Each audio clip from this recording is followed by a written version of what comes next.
Hello again and welcome to Tech Trends. Today we are on Africa. Why do you think there is so much coal in Africa? And what do you think African leaders should do to prevent this coal in Africa? And do you think that ECOWAS is doing enough to avoid this coal in our continent? Let's know your opinion. Coup that is happening in Africa has already been planned. It has already been planned. The military wants to take over. For instance, the ones that happened in Burkina Faso, the ones that happened in which other country again? Niger, is due to the long political governance that has been existing in the state. You understand? Africa need change. Africa need change. Let the other younger generation to be given the opportunity to serve. But as a matter of fact, I don't encourage coup because it's been taken aggressively. But if they can give the younger opportunity chance to rule, it will be nice. Africa will be great. The problems of Africa can be solved through leadership, good leadership. The problems of Africa is lack of good leadership. You see, there will be a good governance, but when the time of the government is coming to an end, the leaders want to extend the duration of the leadership. You understand? So if laws are being obeyed, if the judiciary are doing the right thing, there will be nothing like extension. But whenever there is any end of tenure, they want to greed, they want to extend it. So I call on us to try and be law-abiding citizens. The ECOWAS are doing enough, but they need the corporations of Africans. They need the corporations of Africans. They need to come together to make this work out. They are trying with the support of the United Nations and other countries, so they are doing enough. Okay, I also want to talk about the false information that is going around the world in Africa, that the tea people are always presenting their wives as a gift to their friends or guests that visit them. That has been in existence for a very long time, this misinformation, but it's not true. A thief man loves his wife very well. A thief man cannot give his wife to a visitor or a friend to spend the night with. Benue State, I'm based in Boko, Nigeria. I am attending the Nkrumah Mandela Leadership Conference on the 20th and 21st of September 2023. Sorry, I would love to use this opportunity to talk to the world about the misinformation that is going around about the thief man sacrificing or gifting his friend who is going to be on a visit, his wife, to spend the night with. That has never happened. That has never happened. It is not our culture. It is not our tradition. Some people that don't understand the history of the tea people just brought up these big lies, and it has been spread over the world. So today, I'm using this opportunity to tell the world that there is nothing like that. The tea people don't give their wives for gifts to strangers or friends or as souvenirs. Thank you.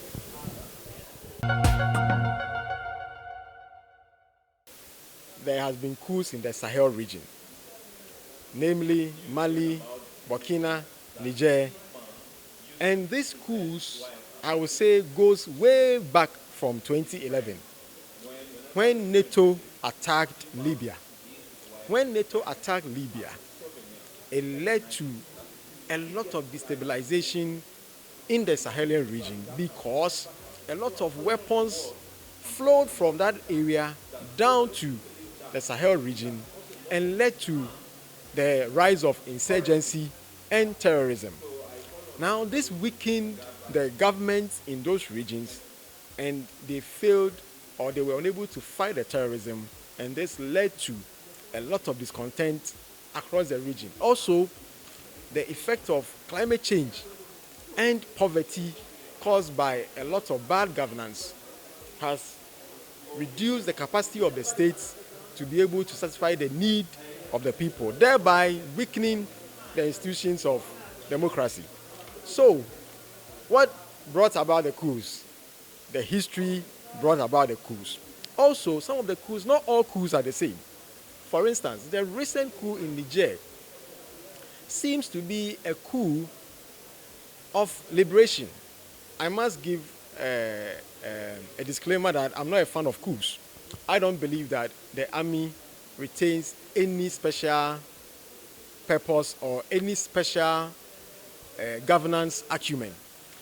But the coup in Niger and the aftermath of the coup has led us to believe that it may be a coup of liberation, because the coup is trying to break the stranglehold of France over the resources and the sovereignty of Niger.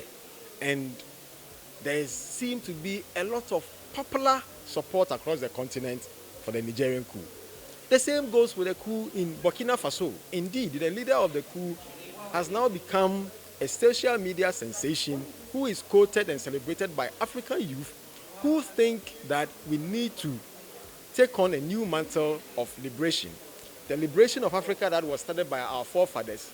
This is the second generation or the third generation where we need to break the yoke of neo-colonialism, where the nominal independence that was granted to us have to go to the next stage of total independence with control over our resources and control over our own affairs. So these coups are coups that are responding to a certain dynamic. People want control of their lives. People want France to get out of their lives and give them control over their resources and their wealth as a country. The way forward, to me, is for us to recognize that a coup is only a temporary break in governance. The next thing to do is to work towards the return to constitutional rule. The rule of soldiers is not a desirable outcome.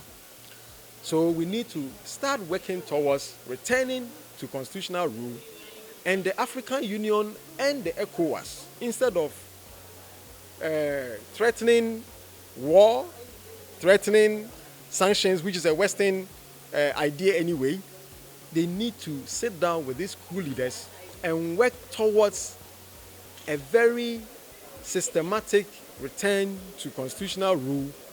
And this must change the nature of the state that has been dominated by France and there. And ultimately, the best cure for coup is good governance and development. If there is development, good governance, then the possibility of coups will be very, very minimal. Thing is really clear, because our leaders are not living to expectation what they want. You can imagine the coup that happened in Burkina Faso. The people were happy that the soldiers are taking leadership, taking selfies with them. That means our leaders are failing. They are not living to the expectation. So that is why coups are rampant. And if we don't sit up, our leaders don't sit up, I see more coups coming up. You understand? Because you and I can testify to the fact that our leaders are really failing out. So that is why they are not doing the work. It's just like you leaving the roots of a problem. You're working out of the root of a problem to come and solve the problem. Where it is, what ECOWAS is doing is medicine after death. The leaders know what they are doing. They are the same people. You understand? They are not doing anything at all. Not even enough to solve this. What they are doing is, after it has happened, how many ECOWAS members, the ECOWAS, the leader, how many of them have called any of our presidents to book? Okay, this is what you are not doing right in your country. How many of them have held them accountable for the people? You understand? So they only come out when the deed has already been done. So currently, things, they say it is better you prevent a thing than not doing anything to prevent this. So that is what I'm saying. Yeah. Thank you so much. the first issue, I think, and it's not just about leadership. I think the first issue is we must begin to tackle some of these issues as a continent, as a body, not as individuals. So if we're talking about the economy, we're talking about a common currency, we're talking about healthcare, right? We should be talking about universal healthcare across the continent. If we're talking about education, we should have African-centered, culturally and historically appropriate education, right?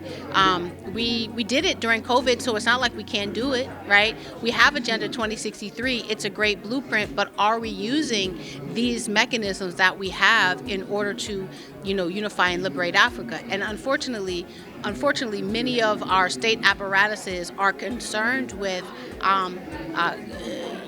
embracing the colonial borders and so-called state sovereignty, and that is negatively impacting the masses of African people, right? And so that's the first thing that we should do. But the second thing, the first thing that's really important is ensuring that as African people, we change our ideology and our mindset to embrace a more global Pan-African understanding of who we are, and therefore we will not then be easily swayed by Eurocentric analysis of history.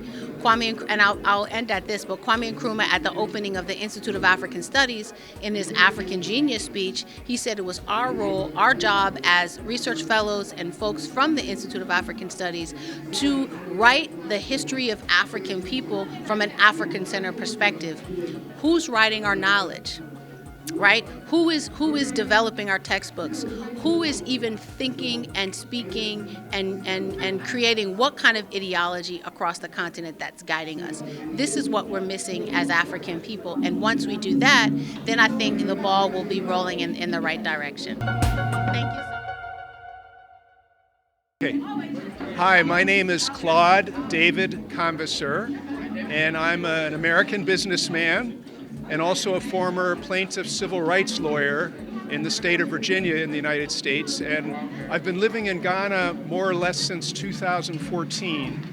And I've also spent 19 months in Mali within the last period of time. And I run a Ghanaian company called Pop Diesel Africa Limited. And I want to thank the W.B. Du Bois Center and the government of Ghana for permitting me to pay for a room at the Marcus Garvey Guest House here at the W.B. Du Bois Center when I'm in Accra. That's where I stay. And we've just had a program today on annual lecture on the subject of the teachings and lessons and examples and gifts of W.E.B. Du Bois and Kwame Nkrumah and George Padmore. And I happen to have spent a little time at the museum here on the W.E.B. Du Bois Center grounds, learning a little bit about Pan-Africanism, and it just struck a chord with everything that I've observed as an outsider coming to your wonderful country and spending time in the big cities, Accra and Kumasi, but also in the villages in the north, that the primary value of the African culture, and I think this is true, and I've had the great blessing to visit a few other African countries as well. The greatest value that your culture teaches, and you instill this in toddlers, is respect for others. And that's different from the Western culture. The culture of Europe and North America prizes the rights of the individual as the most important thing, to be self-protecting and selfish, if you will, to put it crassly. But the respect for others is so important, and that's the foundation for your culture. So what Kwame Nkrumah said is that Africa has a lot that it can offer the rest of the world, and even teach the rest of the world, and I think show the rest of the world by the African example. You know, there's so many things going on in the world right now that if humans are really going to continue and thrive on the planet, the rest of the world needs to learn some things about respect for others that is inherent, I would say inherent in your DNA, but I know it's not a genetic thing. It's part of the culture that is instilled in toddlers, as I said, from a very young age. And so my company has a big project that we want to start in the north of Ghana to support smallholder farmers in the traditional village structure, to grow a particular tree, and we use the fruit seed oil as biofuel, and we'll support the farmers to grow food crops and set up industrial sites in the middle of the growing area. And we have this very involved business plan, but to do it in the correct way, it really needs to be done all across the non-forested expanse of West Africa. So 2 years ago, I went to Mali, and because I didn't understand how this terrorism and warfare had been going on there for 10 years, given that the African culture's premise is respect for others. And what I learned while I was there is that the north of Mali is an area very rich in mineral resources. There's gold, uranium, petroleum, and natural gas. And historically, the outside powers have tried to control that area, or at least create some disunity, if you will, among the Malian people, so that they can have access to the resources at a low cost.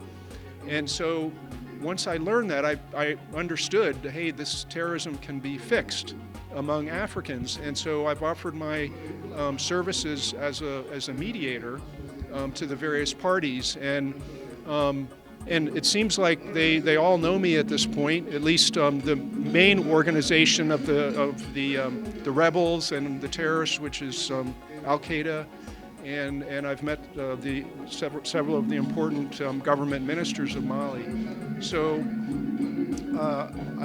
inshallah, I'll be going back at some point, and hopefully we can try and work things out so that the warfare and terrorism will end. Because my view of Ghana, and I love Ghana, but the boundaries that separate Ghana from the other countries were created by the colonial powers in Europe in 1885, and they're arbitrary all across Africa. And the people need to be united in one country. And I'll tell you, as a businessman as well, trying to have conducted business in Ghana and also in Mali, having spent 19 months there, is that the only way that the whole continent will be able to progress really is if the countries join into one, because the business practices, the regulations, we know the languages are different, but the way that business is practiced in these different countries is completely different and contradictory in many ways. So what I'll just use my country of birth, the United States, as an example. We have a federal government, which is the national government, and they tend to set laws and regulations that apply in all of the different states. And I think the African Free Trade Agreement is a tremendous milestone, but there needs to be a whole lot more of that kind of bridge crossing and unity building done between the countries. And I'm praying that it will arise from a peaceful settlement of the terrorism and warfare in the Western Sahel.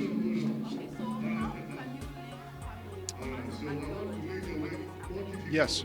Well, Kwame Nkrumah said, he was a brilliant man and said very important things. He said that even at his time, it was evident that Africa can only solve her problems on her own, that outside countries, institutions like the IMF, they're not going to come in and solve African problems for you. I mean, the IMF bailout, it's a Band-Aid. It's offering some money so that the currency doesn't completely collapse to keep things going, but it's not a long-term solution to Ghana's own physical problems and to any of the other countries in West Africa, certainly. So Kwame Nkrumah said, first of all, only Africans are the only people who can solve Africa's own problems. And in order to do that, the countries have to unite into one country. Because he said, these small countries, and Ghana has 30 million people, that's as many people as Canada, but nonetheless, because Canada is already a developed country, and so they have some means of autonomy.